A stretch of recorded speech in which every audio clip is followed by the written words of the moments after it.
آؤ اور دیکھو کہ عوام کا پیسہ دیانتداری سے کیسے خرچ کیا جاتا ہے، سیکھو۔ میں مرتضی وہاب صاحب سے بھی کہنا چاہتا ہوں کہ وہ بھی سیکھیں کہ دیانتداری امانتداری سے کام کیا جائے تو کم پیسوں میں بھی برکت ہوتی ہے اور لوگوں کی خدمت ہوتی ہے، اور مال کمانا چاہو اور ہڑپ کرنا چاہو تو اربوں خربوں کا بجٹ کھا جاؤ، ڈکار بھی نہیں آئے گی آپ کو، جس طرح کی سندھ حکومت کا پورا وتیرہ رہا ہے۔ مراد علی شاہ صاحب کا علاقہ ہے نا 7 دادو، ہم گئے، ہم نے خیمہ بستی بنا، ہمیں پیپلز پارٹی کی کوئی خیمہ بستی نظر نہیں آئی، سرکار کی کچھ تھی لیکن ان کا جو حال تھا وہ معلوم ہے، فوج نے کچھ خیمہ بستیاں بنائی ہوئی تھی۔ روز شرجیل میمن صاحب ٹی وی پہ آتے تھے اور بتاتے تھے اتنے ملین مچھردانیاں اور اتنے خیمے ہم نے بانٹ دیے، ہم تو گئے جوہی میں، ہم تو گئے سکر میں، ہم تو گئے لاڑکانہ، ہم تو گئے سب جگہوں پر، یہاں ٹھٹا سجاول، ہم نے وہ سرکار کے خیمے تو نہیں دیکھے، اکا دکا کے علاوہ۔ این جی اوز کر رہی تھیں کام،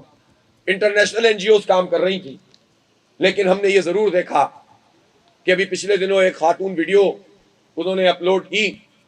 اور انہوں نے کہا کہ جو میں نے 2 کمبل آن لائن منگوائے تھے وہ کمبل مجھے جو ہے وہ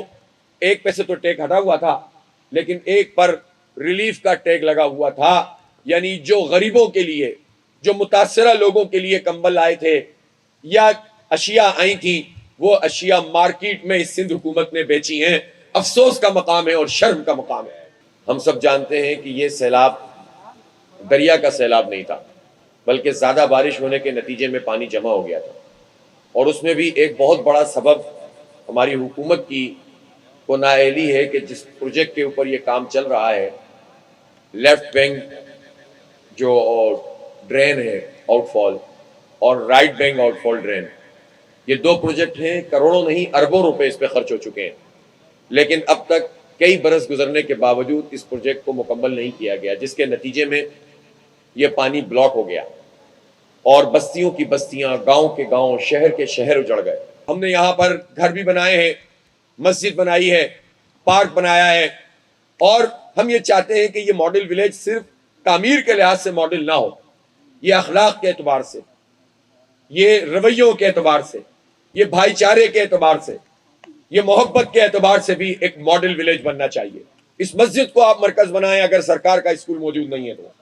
مسجد، مسلمانوں میں مسجد کا کانسیپٹ ایک کمیونٹی سینٹر کا کانسیپٹ ہے، چونکہ مسجد نبوی سے بڑی کوئی مسجد نہیں ہو سکتی۔ نبی پاک صلی اللہ علیہ وسلم نے مسجد نبوی کو مرکز بنایا تھا، وہ کمیونٹی سینٹر تھا، وہ تربیت کا مرکز تھا، اسی کے ساتھ جو علاقہ ہوتا تھا اس میں لوگ جنگ کی تیاری بھی کرتے تھے، اسی میں جو ہے وہ نکاح بھی ہوتے تھے۔ تو ایک طرح سے مسجد تو مرکز ہوتی ہے جہاں اللہ کی عبادت کرتے ہیں اور لوگوں کی بھلائی کے کام ہوتے ہیں۔ پنچایت لگائیں آپ، تاکہ جو چھوٹے چھوٹے جھگڑے ہیں وہ جو بڑے ہیں وہ بڑے بیٹھ کر ان جھگڑوں کو جو ہے وہ ریزالو کر دیں، آپ کو عدالتوں کے اس کرپٹ نظام کے سپرد نہ کرے کوئی۔ یہ جو ماڈل ولیج بنایا ہے اس میں ہم نے سولر سسٹم کے ذریعے پانی کا انتظام کیا ہے، تو یہ بھی اہم بات ہے کہ آپ صرف کوئی چیز بنا نہیں دیں بلکہ لوگوں کو بنیادی چیزیں بھی فراہم کریں۔ اب ہم یہ چاہتے ہیں کہ ان سب علاقوں میں ایجوکیشن کے حوالے سے، اور ایجوکیشن میں بھی میں آپ کو ایک اور بات بتانا چاہتا ہوں، ایک وہ ایجوکیشن ہے جو الخدمت کے تحت ہم لوگوں کو دیں گے اور دیتے ہیں، لیکن جو سرکار کی ایجوکیشن ہے اس کی تباہلی کیوں ہے؟ اس میں ٹیچر کیوں نہیں ہوتے؟ اس میں کیوں نہیں بچے پڑھنے جاتے؟ اور پڑھنے جاتے ہیں تو ان کو بنیادی تعلیم نہیں ملتی۔ 309 ارب روپے کا تعلیم کا بجٹ تھا، 309 ارب روپے، ایک ارب میں 100 کروڑ اور 1 کروڑ میں 100 لاکھ ہوتے ہیں۔ سندھ کا 309 ارب روپے کا اور پھر اب 321 ارب روپے کا تعلیم کا بجٹ، لیکن آپ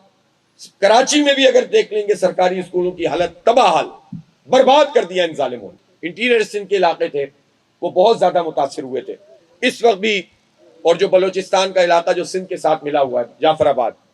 وہاں پر اس وقت تعمیرات جاری ہیں۔ بیلا کا علاقہ ہے بلوچستان کا لیکن وہ کراچی سے جڑا ہوا، وہاں پر جو ہے وہ تعمیرات جاری ہیں۔ کشمور میں 100 کے قریب گھر بن چکے ہیں، جامشوروں میں، دادو میں، سانگڑ میں، ان سب جگہوں پر اس طرح کے مکانات کی تعمیر کا سلسلہ جاری ہے، اور انشاءاللہ جلد آپ دیکھیں گے کہ ان سب جگہوں پر افتتاح ہوں گے اور لوگوں کو ان کے گھر کی چابیاں جو ہے وہ فراہم کی جائیں گی انشاءاللہ۔ اب آپ یہ دیکھیے کہ اس سڑک سے ہم آئیں، اس سڑک سے ہم آئیں تو یہ بلاڑی یہ جگہ ہے نا، اور پیچھے کی طرف جو مین سڑک ہے یہ ٹوٹی ہوئی ہے اور اس کا پل ٹوٹ گیا ہے. یہ تھدو ڈیم میں جب پانی بھرا تھا تو 3 سال پرانی بات ہے, 4 سال, تو اس میں جو اوور فلو ہوا تھا جب یہ ٹوٹا تھا, 1 سال گزرا, 2 سال گزرے, 3-4 سال گزر گئے. 5 MP ہیں پیپلز پارٹی کے اس علاقے سے, گڈاب کے اور ان تمام علاقوں سے, 2 MLA ہیں, 15 سال سے حکومت ہے, یہ ایک پل بنا نہیں سکے, اس کو ریپیئر نہیں کر سکے, اور اگر بارش ہوگی جب بھی تو یہ راستہ بھی بند ہو جائے گا. تو گویا اس پورے علاقے کا کنیکشن کراچی شہر سے ختم ہو جائے گا. کس کی رسپانسبلٹی ہے یہ؟ مراد علی شاہ صاحب, یہ آپ کی رسپانسبلٹی ہے.